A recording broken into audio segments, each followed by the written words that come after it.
이제 총 이제 10년 정도 이제 계속 임상에서 근무를 하고 있는 현직 미국 간호사입니다. 저는 주로 이제 카디악 ICU, 이제 카디오바스큘러 ICU, 그다음 카디악 캐슬랩, 그다음에 최근에는 피디아트릭 카디악 서저리 ICU에서 근무를 했었습니다. 저는 이제 미국에서 신규 간호사 교육 시스템을 직접 경험하고 보니까 한국의 후배들한테도 이런 거를 전하고 싶다는 생각이 많이 들었어요. 내가 이거를 신규 때 알았더라면 혼나지 않았을 텐데 그런 생각도 좀 많이 했고 그래서 이제 드림널스와는 마음이 맞아서 이제 2020년부터 지금 3년째 계속 작업을 하고 있거든요. 자, 그렇게 같이 이제 일을 하면서 이제 그동안 이제 푸센마음 심혈관계편을 출판을 하기도 했고 관련 심혈관계 간호 강의도 하고요. 이제 최근에는 이제 앵클렉스 안에 이론 강의도 런칭했었습니다. 그리고 이번에는 넥스트 제너레이션 앵클렉스 문제풀이 강의도 같이 맡게 되었습니다. 감사합니다. 네, 여러분 안녕하세요. 김상준 간호사라고 합니다. 저는 서울에서 3년, 그리고 두바이에서 3년, 뉴욕에서 3년간 간호사로 근무를 했었습니다. 수술실, 응급실, 중환자실 등 다양한 경력을 갖추고 있고, 현재는 미국 마취 전문 간호사 박사 과정을 재학 중입니다. 저의 양력을 여기 보시다시피 간단히 살펴보면 중환자실 전문 자격증 Critical Care Registered Nurse, 심장양리학 전문 자격증 Certification of Cardiac Medicine, 그리고 다른 간호약물 전문 자격증인 Nurse Infusionist라는 자격증을 취득을 했고, 현재 마취 전문 간호사 관련 멘토링을 하고 있으며 전자책도 판매를 하고 지원 과정을 돕고 있습니다. 이번에 운 좋게 넥스트 제너레이션 앵클렉스를 맡게 되었고 드림널스와 함께 일을 하게 되었습니다. 다음 슬라이드로 넘어갈게요. 사실 한국에서 간호사로 일해보신 경험이 어떠신가요? 앞으로 나올 내용은 좀 다소 무게감이 있습니다. 공감하는지 혹은 현실과는 좀 다른 잘못된 내용인지 채팅창을 통해서 피력을 해주시면 좀 도움이 될 것 같습니다. NGN을 설명하기 이전에 우리가 한국 간호사로서 어떤 커리어를 걷고 있는지 진단을 해볼 필요가 있습니다. 우리가 학교를 다니면서 각종 질병에 대해 공부를 하고 환자 상태의 전후 문맥을 살펴가며 간호 진단을 내리고 있죠. 그렇죠? 하지만 정작 가장 중요한 4년을 바쳐 공부한 한국 간호사의 현실에 대해서는 제대로 된 간호 진단을 못 내리는 경향이 있습니다. 어두운 부분을 한번 짚어보고 미국 간호사와 앵클렉스에 대한 설명을 해볼까 합니다. 다음 페이지 부탁드릴게요. 여기 nursing turnover rates가 있습니다. nursing turnover rates가 어떤 말인가요? 이직률, 퇴직률을 나타내는 말이죠. 여기에 있는 신문들은 제가 네이버에서 스크랩을 해온 것들이고요. 졸업을 하고 드디어 사회생활을 시작함으로써 번듯한 직장도 없고 꽃길을 걸을 수 있을까요? 우리가 처한 현실을 먼저 조명해 볼 필요가 있습니다. 여기 좌측 상단에 2021년 국정감사 자료가 있습니다. 국정감사에서 국립대병원 간호퇴직자 10명 중에 8명은 근속 연수가 5년도 안 된다고 합니다. 2018년부터 2021년까지 3년간 11개의 국립대병원에서 4,000명의 간호사가 퇴직을 했습니다. 그중에 80%는 근속 연수가 5년 미만이었다. 다들, 네네, 그렇죠. 그중에서 특히 이제 국립대 병원들은 모두 지방 거점 병원이라서 이름도 있고 복지도 좋습니다. 하지만 그렇게 좋은 병원을 들어가서도 오래 버티지 못하는 이유가 있겠죠. 네? 그런 자료를 살펴보도록 하겠습니다. 좌측 하단 동아일보 2021년 자료입니다. 간호협회에서 간호대학을 졸업하고 신규 간호사로 취업한 1,400명의 간호사를 대상으로 설문조사를 했었습니다. 그중에 신규 간호사 67%가 1년 안에 병원 사직을 고민하고 있다라고 응답을 했네요. 간호협회에서 조사한 자료니까 신빙성을 무시할 수가 없습니다. 그렇죠. 여기 좌우 선생님들 살펴보시고 여기 셋 중에 두 분은 1년 안에 그만둘 확률이 높다는 이야기죠. 정말 무섭죠. 우측 하단의 자료를 살펴보도록 하겠습니다. 큰 제목을 보면 2020년 간호사 10명 중에 7명은 근속 연수가 10년 미만이다. 80%는 이직을 고려하고 있다라고 합니다. 우리가 실습을 할 때 혹은 근무를 할 때 병원을 가면 7년차, 10년차 경력을 가진 선생님들이 그 병동에서 가장 높은 연차인 이유가 있습니다. 그 이유를 알 법한 대목이 여기에 있죠. 반면에 좀 사담을 섞자고 하면 미국에서 20년차, 30년차쯤 되어야 시니어라고 거리면서 뒷짐을 지고 다닐 수가 있습니다. 차이가 크죠. 실제로 제가 뉴욕의 몬테피오르 메디컬 센터라는 대학병원에서 오리엔테이션을 받을 때 제 프리셉터가 정확히 30년 차였습니다. 그래서 이제 제가 내가 태어날 때 넌 이미 간호사를 했구나라고 이야기하니까 등짝을 때리더군요. 네. 다음 페이지로 넘어가겠습니다. 그렇다면 근속 연수가 낮은 원인들이 뭐가 있을까요? 2021년 간호협회 서베이에 따르면 과중한 업무, 낮은 임금, 불규칙한 근무 시간, 과도한 야간 근무라고 합니다. 2019년 국정감사에서 파악한 가장 큰 원인은 과중한 업무, 태움 문화라고 합니다.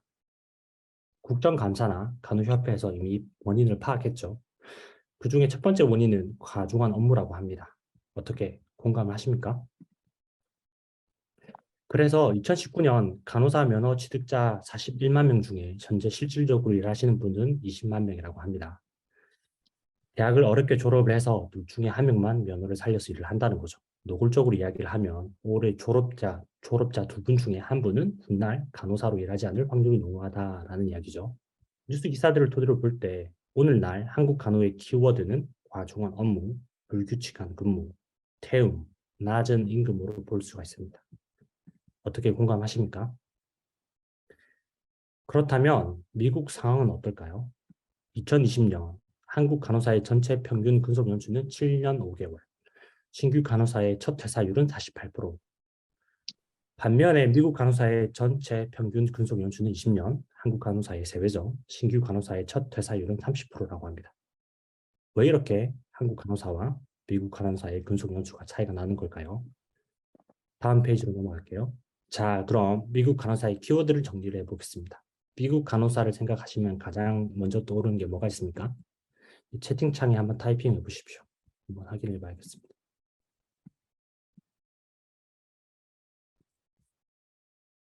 네, 반응이 없네요. 네.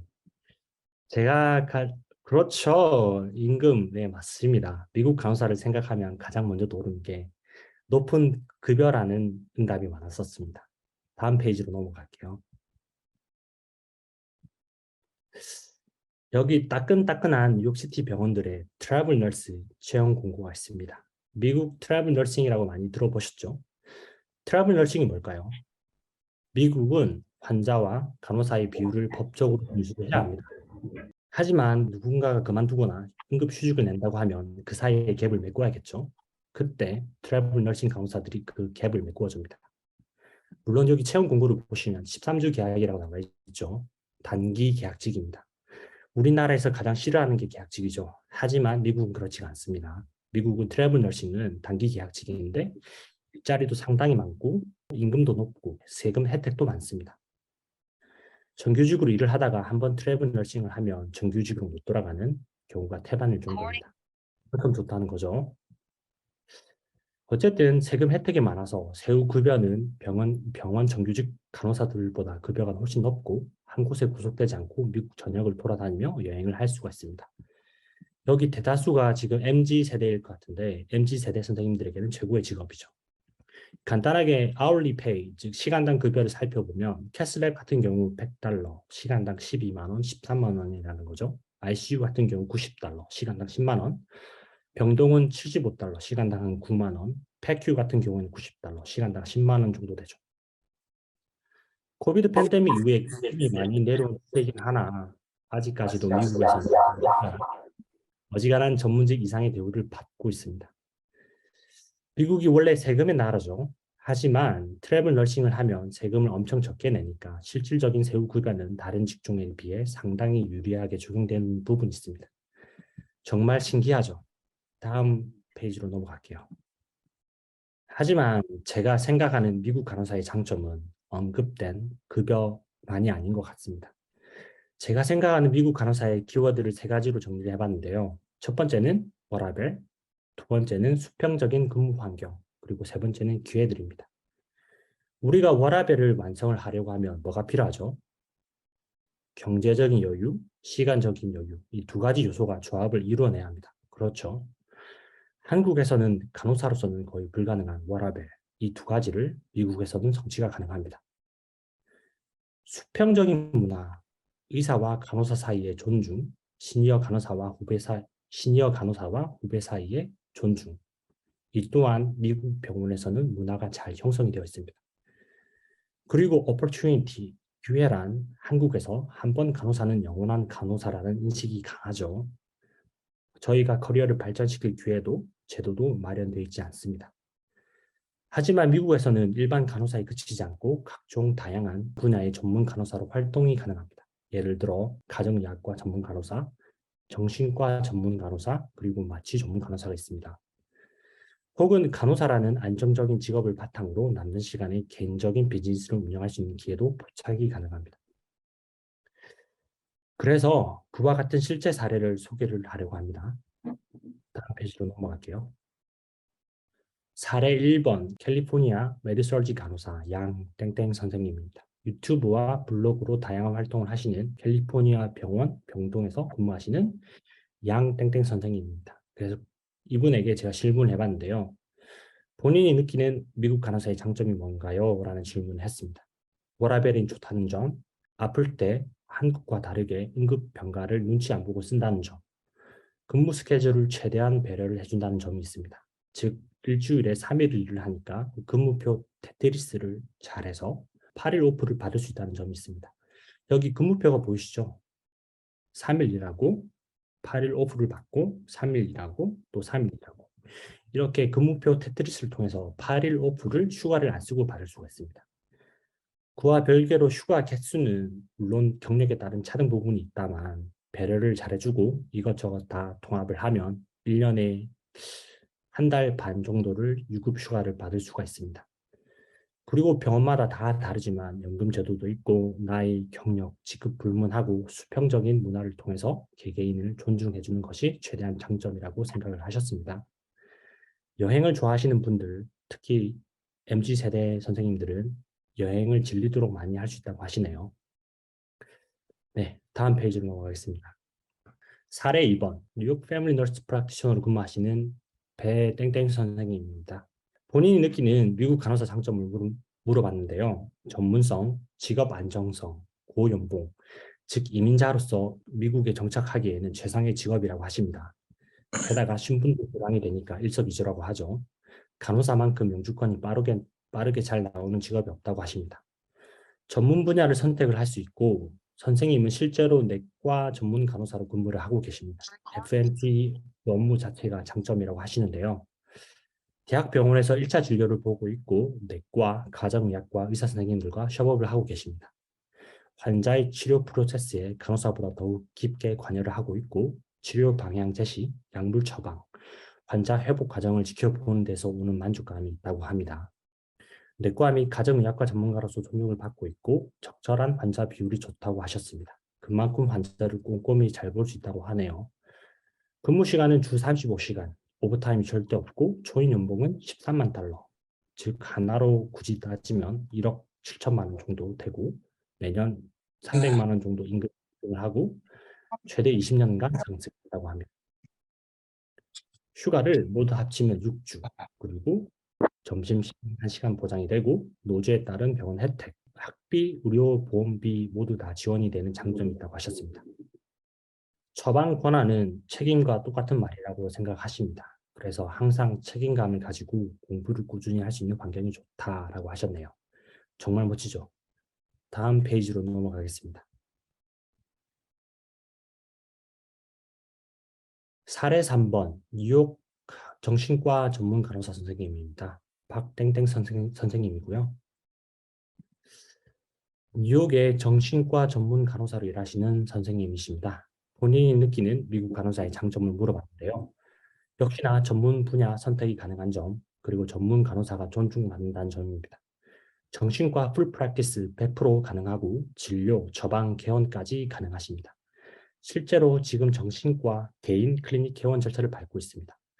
현재 하는 일은 3가지 직업을 병행을 하고 있는데요. 너싱홈 컨설팅을 하고 있고 뉴욕 신경정신과에서 상담 업무를 맡고 있으며 정신과 병원에서 일을 하고 있습니다. 일주일에 평균 35시간 정도를 근무를 하고 있고 1년의 연봉은 15만 달러에서 18만 달러, 1억 9,500만 원에서 2억 3천만 원 정도라고 합니다. 온라인 진료도 가능하고 워크 앤 라이프 밸런스가 너무 좋다고 하시네요. 정신과 전문 간호사로서 전화기 넘어 누군가의 큰 힘이 될 수 있다는 것만으로도 제 직업이 자랑스럽습니다. 라고 하셨습니다. 같은 간호사로서 정말 멋지죠? 다음 페이지로 넘어갈게요. 사례 4번. Certified Registered Nurse Anesthetist. 누굴까요? 네, 접니다. 김상중 강사입니다. 네 번째 사례고요. 여기 마취 전문 간호사 관련된 정보들이 있습니다. 아래 인투베이션, 중심 정맥관 삽입, 그리고 척추 마취 연습을 하는 사진들입니다. 저는 2024년에 졸업할 예정이고 아직까지는 학생 마취 전문 간호사입니다. 제가 보는 미국 간호사의 장점들은 역시나 전문 분야가 선택이 가능하다. 그리고 마취 전문가로서 존중을 해준다는 점이 있습니다. 마취의 영역이 여러 가지죠. 제너럴 애네스티지아, 즉 전신 마취를 할 수가 있고 오리지널 애네스티지아, 부위 마취를 할 수가 있습니다. 부위 마취란 예를 들어서 스파이널, 에피듀랄 등을 말할 수가 있고 그와 더불어서 여러 가지 스킬들, 예를 들어서 A-line insertion, intubation, central line insertion, nerve block, 신경 차단술을 할 수가 있습니다. 한국에서는 오직 마취과 의사만 할 수가 있죠. 미국은 그렇지가 않습니다. 높은 임금 또한 언급을 하고 싶은데 예를 들면 주당 40시간을 근무를 하면 초임 연봉이 평균 20만 달러, 2억 6천만 원 정도 되고 계약 형태와 근무 오버타임 여부에 따라서 차이가 있습니다. 개인 사업자 형식은 평균 36만 달러를 받고 있고 대부분 4억 6천만 원 정도를 받고 있습니다. 여기 밑에 어제 날짜 채용 공고를 살펴보면 주 50시간 이것저것 합치면 정규직인데 40만 달러라고 나와 있습니다. 40만 달러라면 한국 돈으로 얼마죠? 5억이 넘어가죠. 그렇죠. 크리티컬 앤 어큐트 케어에 관심이 많으신 분들에게는 최상의 직업이라고 자부를 할 수가 있습니다. 예를 들어서 트라우마 환자, 교통사고, 총상, 그리고 응급심혈관 등등 여러 가지 응급수술을 담당도 할 수가 있고 병원마다 다르지만 규모가 작은 병원에서는 Rapid Response Team, 한국말로 치면 코드 블루 팀이죠. 그리고 ER, ICU에서 응급콜도 받고 라인 서비스, 예를 들어서 정말 어려운 IV, 아니면 픽 라인, A 라인, 그리고 센트럴 라인 인서션까지 제공을 합니다. 상당히 플렉서블한 근무 형태를 갖추고 있고 24시간 한 달에 6번을 근무를 하는 형태를 이루고 있고 1년에 73번을 정규직으로 근무하는 케이스도 있고 그 외에 일주일에 3번 13시간 근무하는 스타일도 있고 일주일에 4번 10시간으로 근무하는 경우도 있습니다. 마취라는 영역은 한국에서는 절대적으로 의사들의 영역이죠. 미국에서는 그렇지가 않습니다. 마취라는 영역은 간호사와 의사가 양분을 하고 있습니다. 다음 페이지로 넘어갈게요. 뉴욕의 대학병원 정신과 간호사 그리고 스튜디오 창업을 하신 장땡땡 선생님이 있습니다. 여기 장땡땡 선생님에게 본인이 느끼는 미국 간호사의 장점이 뭔가요? 라고 물어봤는데요. 고정된 스케줄, 3교대 근무가 아닌 2교대로 야간 근무만 담당을 하고 스케줄을 최대한 배려를 해준다고 합니다. 주 3일 근무를 하고 있고 근무 환경을 보면 야간 휴식이 2시간 정도 보장이 되고 오버타임은 철저하게 지급이 된다고 합니다. 휴가는 8주, 그리고 대학원비 지원을 해주고 매니지먼트에서 학업을 권장을 한다고 합니다. 연봉은 11만 5천 달러 정도, 하나로 1억 5천만 원 정도고 워크 앤 라이프 밸런스가 너무 좋다고 합니다. 한국에 있었다면 간호사로 일을 하면서 개인 사업을 하는 걸 꿈도 못 꿨을 것 같다고 이야기를 하시는데요. 간호사라는 든든한 직업을 유지를 하면서 남는 시간에 하고 싶은 일을 할 수 있다는 게 가장 큰 장점이라고 하십니다. 실제 위에 선생님은 뉴욕 코리아타운에서 셀프 사진관 창업을 하셨고 정규직 간호사로 일을 하면서 개인 사업을 하고 계십니다. 정말 멋지죠? 다음 케이스로 넘어갈게요. 뉴욕에서 트래블 너스, 중환자실 간호사로 근무를 하고 스튜디오 창업을 한 케이스입니다. 본인이 느끼는 미국 간호사의 장점을 물어봤는데요. 위 선생님은 간호사는 전문직이라는 사회적 인식이 강하고 그래서 간호사의 위상이 한국보다 보편적으로 높다고 생각을 하십니다. 또한 한국처럼 빅5 병원 위주로 분위기가 잡혀 있는 게 아니라 간호사가 대기업 병원에 얽매이지 않고 작은 병원을 선택할 수 있는 여러 가지 옵션이 많다고 합니다. 실제로 한국식의 빅4, 빅5 같은 개념이 없습니다. 작은 병원을 가도 큰 병원만큼이나 복지가 좋기 때문에 굳이 큰 병원을 고집해야 되는 문화는 없습니다. 또한 트래블 너싱이라는 제도는 미국 간호사의 꽃이라고 생각을 하셨고 간호사의 복지를 최대한 줄이고 급여를 최대한 늘릴 수 있는 방법이라고 생각을 하십니다. 주 3일 40시간을 근무를 하고 급여는 현재 한 달 기준에 1만 2천 달러, 즉 1,560만 원 정도 받고 계십니다. 또한 간호사 스케줄을 배려를 해주는 게 장점이고 최대한 환자와 간호사 비율을 법적 규정을 준수한다고 합니다.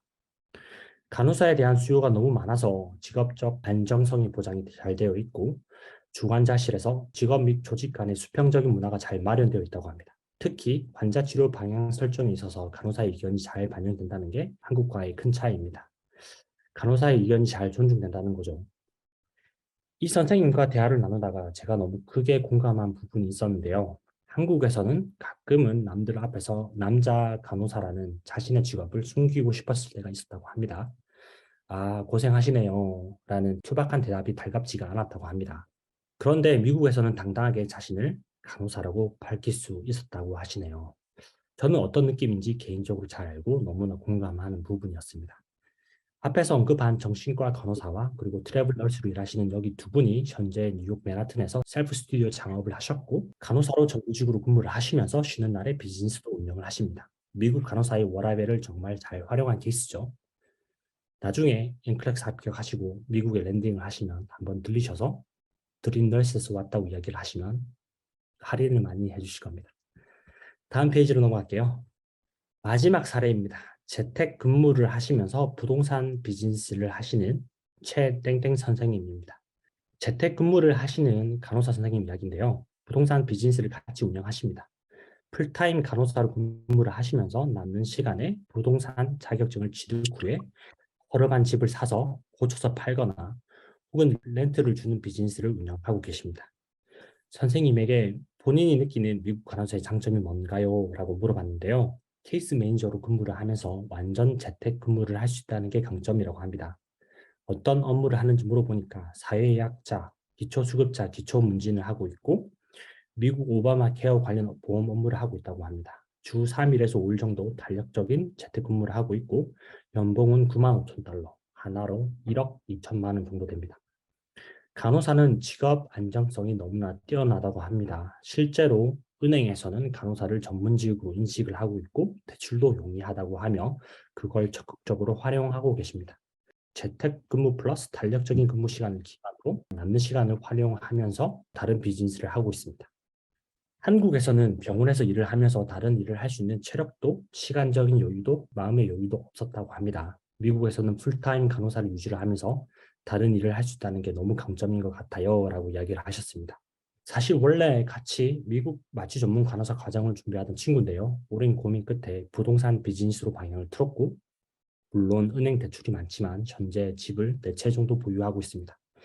미국 간호사의 강점을 너무나 잘 활용한 케이스죠. 꼭 소개를 하고 싶었습니다. 다음 페이지로 넘어갈게요. 이 사례를 이외에 NCLEX를 취득을 하면 외국계 기업, 미군 부대, 인터내셔널 SOS, UN, 제약회사, 두바이 등등 취업을 할 수 있는 기회들이 있지만 그 부분들은 시간 관계상 생략하도록 하겠습니다. 이야기를 다시 한번 정리를 하면 워라밸, 수평적인 조직 문화, 그리고 간호사들 앞에 놓여져 있는 기회들을 적극적으로 활용을 해서 진취적으로 자신의 앞길을 개척해 나가는 미국 간호사 선생님들의 7가지 사례를 살펴봤습니다. 그렇죠? 여러분들, 위 사례를 통해서 제가 전달하고자 하는 메시지는 미국 간호사가 급여가 더 많고 잘 먹고 잘 산다는 이야기가 아닙니다. 핵심은 위 그림처럼 여러분들 모두 고민이 많으실 거라고 생각을 합니다. 간호 이민, 개인의 성취, 가족, 친구, 고향, 부모님 등등 여러 가지 고민이 분명 있을 겁니다. 하지만 오늘날의 한국 간호 현실을 비춰볼 때 제가 약속할 수 있는 건 한 개인으로서 간호사라는 타이틀 아래에 주체적이고 진취적인 삶을 꿈꾸신다면 NCLEX 취득은 더 이상 선택이 아니라 필수입니다. 아시겠죠? 이번에 바뀌는 Next Generation NCLEX에 대해서 같이 알아보도록 하겠습니다. 다음 페이지로 넘어갈게요. 네, 신유형에 대해서 설명을 해드릴게요. 제인 선생님. 자, 이제 본격적으로 이제 우리가 미국 간호사 되려면은 NCLEX를 합격을 해야 되잖아요. 그런데 신유형으로 문제 유형이 바뀌었단 말이죠. 이제 어떻게 바뀌었는지, 왜 바뀌었는지, 문제 유형이 어떻게 나오는지, 그다음에 이제 샘플 문제까지 직접 같이 풀어보도록 하겠습니다. 넘겨주세요. 자, new NCLEX begins April 2023. 자, 이제 23년 4월이니까 이제 2달 뒤부터 이제 문제가 완전히 다 바뀌게 됩니다. 여기 한번 보시면은 여기 영문으로 된 글씨 같이 한번 읽어볼까요? The next generation NCLEX uses real-world case study to measure nurses' ability to think more critically and make the right decision. 자, 이게 무슨 뜻이냐면요. real world case study라고 하면 실제 환자 사례를 준다라는 말이죠.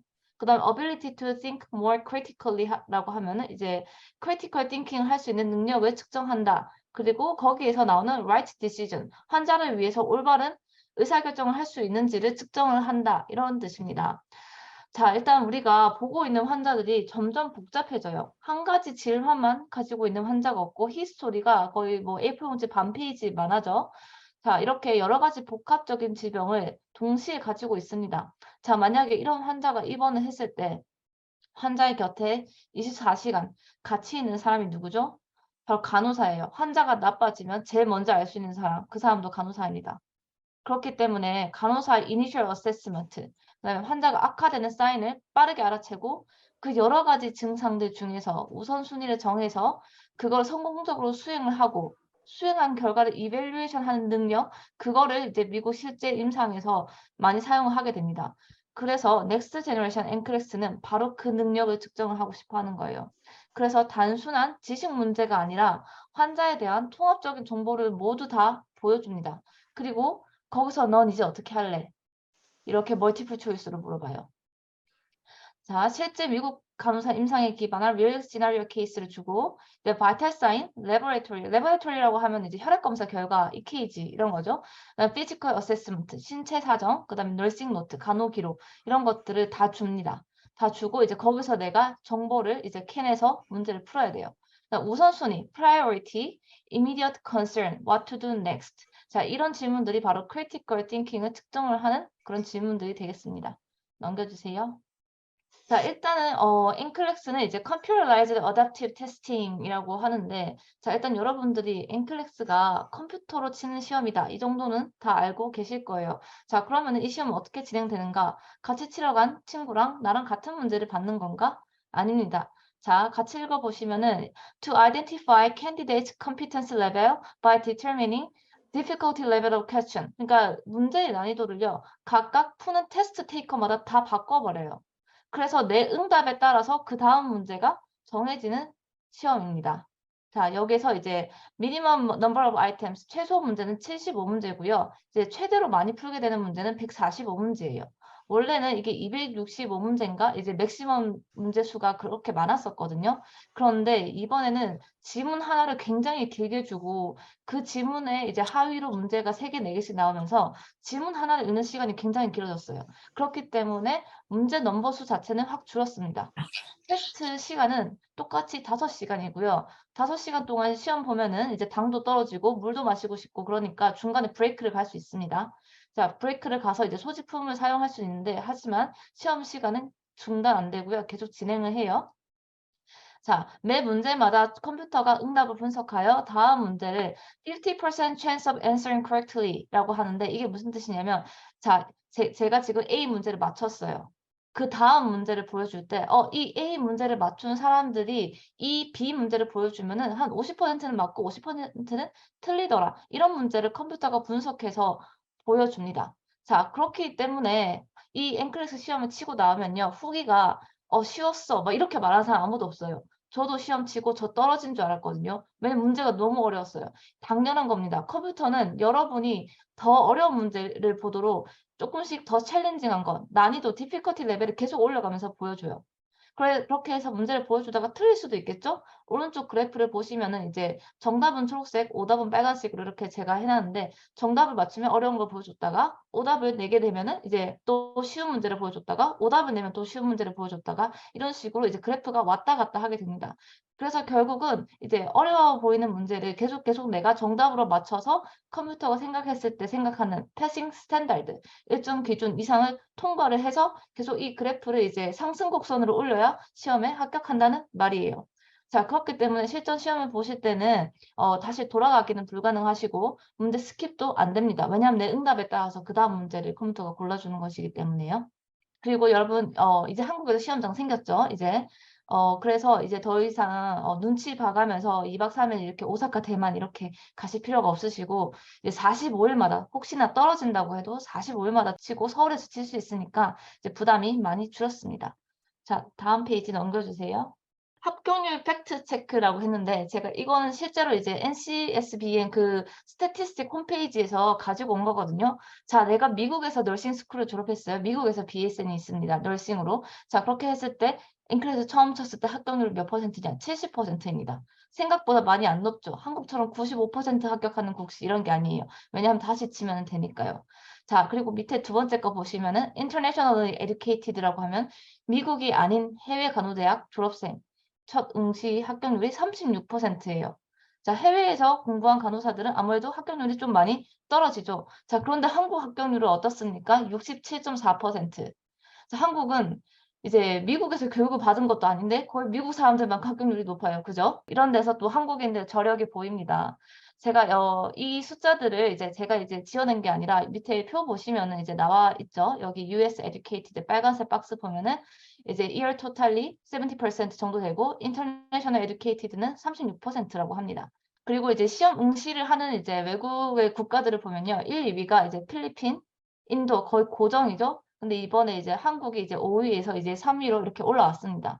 근데 제가 이거를 보고 진짜 대단하다고 생각한 거는 1위랑 2위, 필리핀이랑 인도잖아요. 이 두 국가는요, 널싱 스쿨에서 이제 교육을 아예 다 영어로 받아요. 우리 사운더스 책처럼 영어로 된 원서로 바로 이제 아카데믹 인스티튜션은 다 영어로 교육을 하거든요.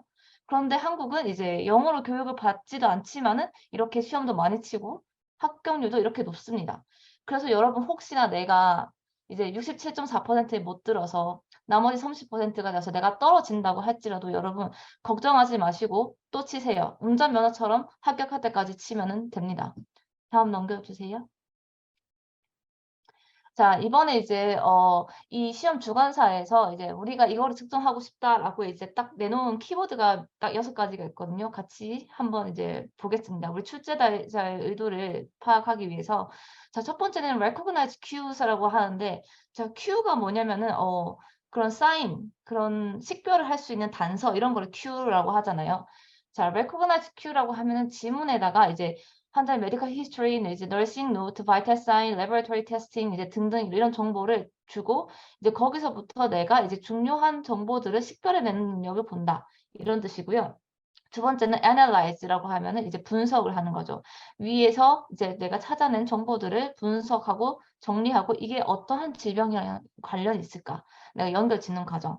세 번째는 priority를 설정하는 과정. 자, 이제 분석한 것을 바탕으로 해서 이제 그다음에 내가 무엇을 해야 되는지, urgency, 이제 얼마나 중등도가 높은지, risk, 위험도, 그다음에 시간 순서대로 빨리 내야 되는 거, 이제 time constraint 이런 거에 따라서 우선순위를 설정을 하는 능력. 그다음에 generate solution이라고 하면은 이제 간호 종제를 이제 만들어내고요. 그 이후에 환자의 반응이 어떤지 patient outcome을 evaluation 하는 능력. 그다음 take action이라고 하면은 이제 priority대로 이제 순서대로 시행을 할 수 있는 능력. 그다음에 이제 기대 효과랑 이제 관찰된 결과를 비교하고 계산하는 능력. 이렇게 해서 이제 6가지 클리니컬 저지먼트 스킬스를 이렇게 측정을 한다라고 나와 있습니다. 자, 그래서 저희가 이 부분에서 좀 자신이 있는 게 저희 강사들은 다 100% 현지 미국 간호사예요. 자, 그리고 이제 다 크리티컬 케어 전문 간호사이시고 다른 강사님들도 이제 다 해당 분야에서 경력이 아주 좋습니다. 다 여러 가지 서티피케이션도 취득을 하시고요. 그래서 저희가 이런 부분에서는 임상에서 실제로 일을 하고 있는 미국 간호사이기 때문에 출제자의 의도에 대해서 저희가 잘 이해를 하고 있다. 이렇게 생각해 주시면 되겠습니다. 넘겨주세요. 자, 이번에는 이제 새로 추가되는 문제 유형이 이제 이렇게 있습니다. 이거는 지금 지문은 삭제를 한 거고요. 지문은 너무 길어서 넣을 수가 없었어요. 이제 문제 퀘스천 자체만 떼온 거거든요. 보면 이제 보타이 문제라고 하면은 이제 보통 케어 플래닝을 하고 이제 거기에 대한 아웃컴 이밸루에이션을 할 수 있는지 그런 이제 단계, 그 프로세스를 보기 위해서 이렇게 보타이 문제가 이렇게 나오고요. 두 번째로 하이라이트 문제는 이제 recognize cue죠. 여러 가지 이제 해야 되는 일들, 간호사한테 지금 추가 오더가 얼마나 많이 떨어지나요? 그럼 거기에서 내가 이제 무엇을 먼저 해야 되는지 이제 그거를 파악할 수 있는지 그 능력을 보는 거거든요. 지금 이 문제 이제 하이라이트 문제에서 글씨가 작아서 잘 안 보이긴 하지만 아마 이 지문이 septic shock 케이스였던 것 같아요. sepsis 케이스. 그렇기 때문에 이 정답으로 이제 방코마신 1g IV 투약하는 거, 그다음에 환자 septic shock에서 blood pressure 낮고 타키카르디 했거든요. 그래서 지금 보면은 이제 소디움 클로라이드, normal saline 500 bolus 이게 지금 우선적으로 해야 되는 걸로 이렇게 정답이 이제 인정이 되는 겁니다. 그 다음으로 이제 drag and drop 문제, 마우스 커서로 클릭해서 올바른 위치에 갖다 놓는 문제. 그 다음 보면요, 원래 이제 엔클렉스에서 SATA 문제가 많았죠. select all that apply 라고 멀티플 초이스 문제가 많았는데 그 멀티플 초이스가 이제 표처럼 가로로 이렇게 늘어나서 이제 선택지가 훨씬 많아졌어요. 그래서 이렇게 보이는 표에서 선택하는 것 자체를 매트릭스 멀티플 초이스라고 하고요. 그 밑에는 드롭다운 문제, 이제 클릭해서 아래에 나온 선택지 중에 하나를 고르는 건데 문제는 이 드롭다운이 한 문장에 2개, 3개씩 들어 있습니다. 자, 다음으로 넘어가 볼게요. 자, 이제부터 저희 강의의 일부이기도 하고요. 실전 문제를 한번 이제 빠르게 한번 풀어보도록 하겠습니다. 자, 넘겨주세요. 자, 일단 이 케이스는 이제 70-year-old client, 환자 70세고요. 응급실, emergency department로 chest heaviness and difficulty breathing으로 왔다라고 합니다. 그리고 이 상황이 the nurse documents the admission assessment. 간호사가 이제 admission, 입원 기록지를 작성을 했고 이제 질문을 한번 보실까요? Highlight the client findings in the following medical record that are of immediate concern to the nurse라고 했어요. 자, 하이라이트를 하라는 거예요. immediate concern. 지금 바로 간호사가 걱정을 해야 하는 것에 하이라이트를 하시오라는 문제입니다. 하이라이트라고 하면은 이제 형광펜을 칠하세요. 그런 뜻이거든요. 자, 이 문제는 뭘 묻는 거예요? 아까 앞에서 말했었던 six critical judgment skill 중에서 recognize cue. 환자가 어떠한 증상을 가지고 있고 무엇이 중요한지를 찾아내는 능력. 그걸 하이라이트 하라는 거죠. 그다음 지문 보여주세요.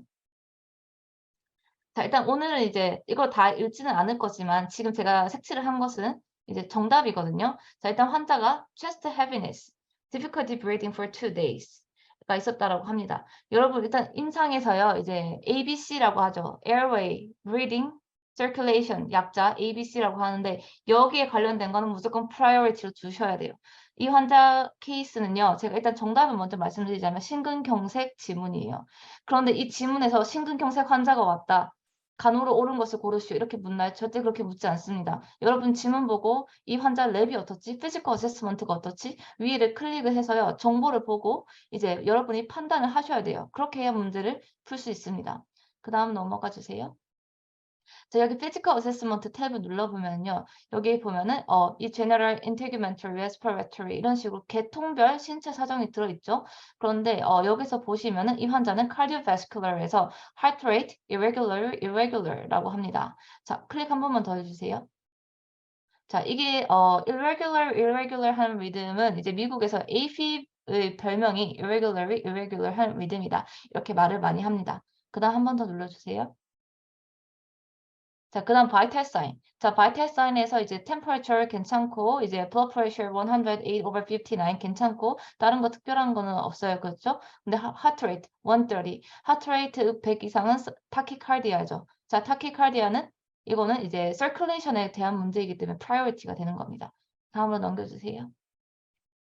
자, 이번엔 테스트 리절트 랩 나왔네요. 다행히 이렇게 노멀 레퍼런스 레인지를 다 줍니다. 그리고 원래는 이렇게 하이라이트 이렇게 안 되어 있거든요. 자, 그럼 여러분 이거를 보시고 무엇이 중요한 정보인가 이제 내가 한번 봐야 되겠죠. 여기서 정답은요. cardiac marker에서 troponin T elevation 된 거, 그다음 ECG에서 atrial fibrillation with rapid ventricular response, heart rate 130 bpm. 요 두 개가 이제 priority 에 해당하는 중요한 간호사가 알아봐야 되는 간호사가 recognize 해야 되는 큐였어요. 자, 여러분 일단 이 환자 chest pain more than 2 days, 이틀 이상 있었다고 했죠. 환자가 원래 흉통이 있었던 환자예요. 그죠? 안자이나 협심증이 있었어요. 협심증이 있었는데 환자가 딱 오면서 트로포닌이 이제 딱 엘리베이션, 트로포닌이 이제 업노멀하게 올라갔어요. 그럼 이때부터 진단이 마이오카르디악 인파크션으로 바뀝니다. 그죠? 자, 그다음 네. 그래서 이런 거를 이제 내가 먼저 알아보고 그래야 이제 하이라이트 문제를 하고 그다음 문제는 이제 이 환자가 마이오카르디악 인파크션 진단을 받았는데 어떠한 처치를 해야 되는가? 그러니까 어떤 바이탈 사인에서 기대되는 거는 어떠한 변화인가? 어떤 약을 추가를 할 것인가? 이제 그런 것들이 이제 문제가 더 나오게 됩니다. 자, 이제 그 다음 문제는 상준쌤이 한번 해주시겠어요? 네, 이전 페이지로 다시 돌아갈게요. 죄송합니다. 네.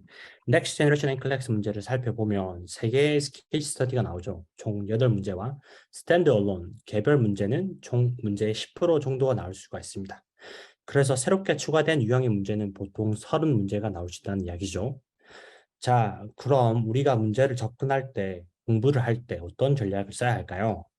지금까지 NCLEX는 족보 문제 형식이 통했습니다. 그렇죠. 기존의 엔클렉스는 문제 은행을 통해서 일정 부분이 계속 반복되는 경향이 분명 있었습니다. 이번에 개정되는 버전은 그 문제 형식과 문제 은행 모두가 바뀌었기 때문에 더 이상 통하지가 않습니다. 특히 긴 지문으로 출제되는 서른 문제들은 더 이상 족보형 문제로 해결을 할 수가 없습니다. 왜 그런지 실제 연습 문제를 통해 살펴보도록 하겠습니다. 지금 현재 보는 문제는 standalone 문제입니다. 다시 앞 페이지로 돌아갈게요. 케이스 스터디가 아니라 개별 문제라는 거죠. 그런데 예제만 해도 상당히 길죠. 환자의 배경, 증상, 바이탈, 현재 경과 상태 등등 모두가 나옵니다. 한 문제인데 상당히 길죠. 문제 형식도 상당히 다르죠. 이번 예제를 보면 보타이 문제 형식으로 나비 넥타이 모양의 문제입니다. 빈칸을 채워 넣는 문제죠. 빈칸이 5개가 있는데 거기에 알맞는 대답을 다 채워 넣어야 됩니다. 한 문제인데 5개를 채워 넣어야 돼요. 이런 문제는 지금까지 해왔던 족보 형식으로는 문제를 승부를 볼 수가 없습니다. 내용이 너무나 방대하기 때문에 오히려 잘못된 정보를 줄 수가 있습니다. 예를 들어 우측 하단에 액션 테이크 부분이 있습니다. 천천히 읽어볼까요? 10초 뒤에 시작할게요. 한번 천천히 읽어보세요.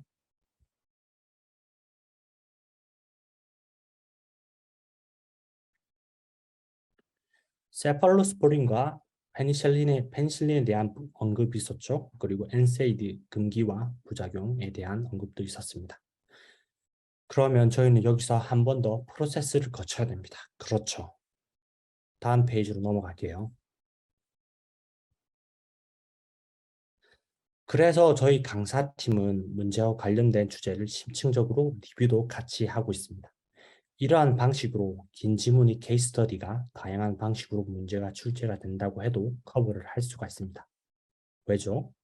기초가 탄탄하고 모든 문제의 유형을 익힐 수가 있어서 그렇습니다.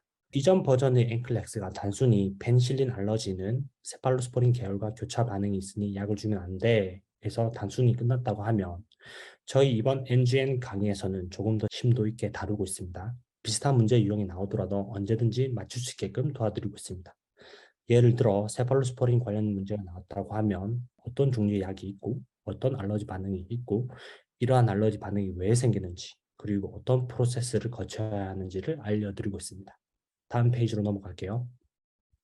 혹은 보기와 같이 만약 NSAID에 관련된 지문이 나왔다고 하면 NSAID의 기전, 효과, 부작용을 전반적으로 다루고 있습니다.